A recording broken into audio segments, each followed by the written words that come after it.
So how do students in your class co-create learning targets? We don't really co-create learning targets. Like, she'll do the lesson, and then based off what she teaches, you'll take your discovery board and you'll write in the learning targets. How does your teacher introduce what you're going to solve for that day? So typically, she'll start with the lesson. So she'll have she'll tell us what we're going to talk about, and it'll typically be written on the board. Then after we finish our warm up, we'll go through the lesson. And then after you go through the lesson, you can either do the activities or you can work on your project and find a way to incorporate that into your project. Talk to me about the activities. Okay, so we create our own discovery board, but for the discovery board, like there's some like activities you can choose from. So and with those, like, you don't have to do like all the activities. You just have to do enough to where you feel comfortable, and then you can move on.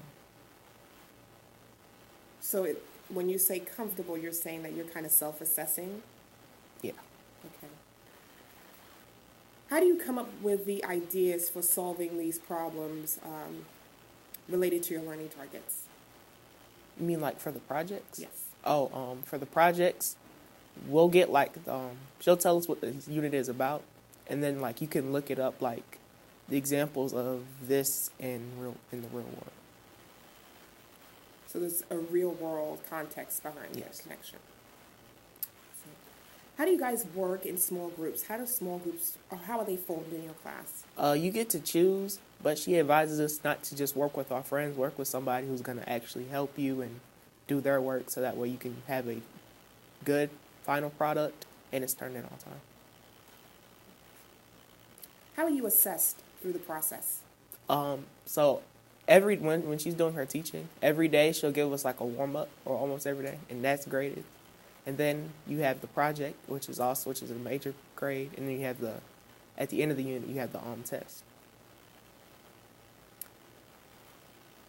Talk to me about your final projects. How do you talk to me about the process of the final project?